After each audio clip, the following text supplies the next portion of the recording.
Hello technical writing students, let's talk a little bit more about resumes. This is the rubric that I will use to grade your resumes. It's worth 50 points, so it is a larger assignment. 15 of those 50 points are going to come from visual presentation. Earlier in the other video I told you that attractiveness plays a big part in a resume, how it looks. So you need to make sure that you're using all of the white space. You don't want a big chunk of white space anywhere on your resume. You want to fill the page. You want to spread things out so that they look nice and that they're easier to read. If you're using fonts or bolding or underlining, things like that, you want to make sure you're using them consistently. You want them to be effective and you want them to look attractive. Grammar mechanics, we'll talk about that for 5 points. 5 points will go towards the use of strong action verbs. Whenever you talk about job duties or if you talk about certain skills like your technical skills, you want to list them starting with verbs, and they should be strong action verbs. In the chapter 5 where it talks about resumes, you'll see more information on that. When you do lists, make sure that the wording in the list is parallel. So again, if you're going to start with a verb, make sure they all start with verbs. You do need that letterhead at the top. You need a job objective listed as well on the resume. You'll get 5 points for the content for education section. Make sure you have all of these things: the name of the institution, city, state, degree, program, and dates. You will get 5 points assessed towards your content for experience. Again, you need to list the name of the employer, city and state where the job was, your job title, the dates that you were employed there, and your job duties. 5 points will go towards other areas like content for skills, if you list technical skills or personal skills, or any other extra information you decide to use, like achievements, honors, things like that. 5 points will go towards the idea of organization. Is the information clear? Is it in an appropriate order? And that's what you will be graded on. Also in my MTI, there'll be another document downloaded for you, and it's this one on resume preparation, and it just gives you some helpful hints that go along with the hints in the book. Talks about creating the heading, talks about determining which categories or headings you're going to use to organize your information. So let's look at a few examples of resumes right now. This is one from a student that went to MTI a couple semesters ago. This student, she used lines to separate her sections. You can do that. That's up to you. She has her information up here in the right-hand corner rather than centered. You can do that either way. She has her vocational skills or her technical skills listed first. Then she moves on to her education and work experience, and then she ends with volunteer experience.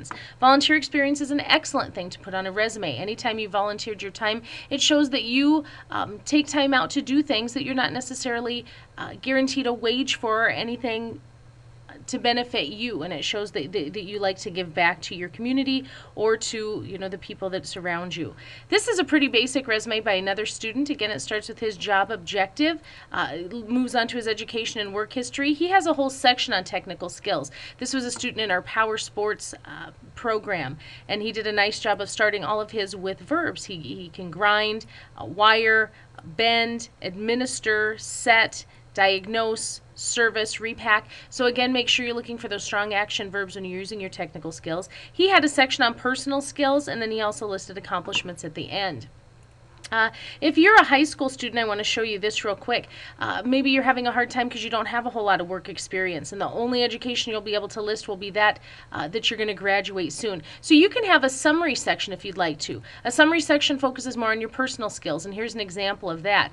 This student said that she was responsible and reliable, able to deal in a mature manner with problem solving, all of those kinds of things. So you can do that. I'll show you one more example with a summary. This person said summary of qualifications, and again he put things down like enthusiastic, highly motivated, things like that. He or she also, I guess it's she, Valerie, also has a section on office experience.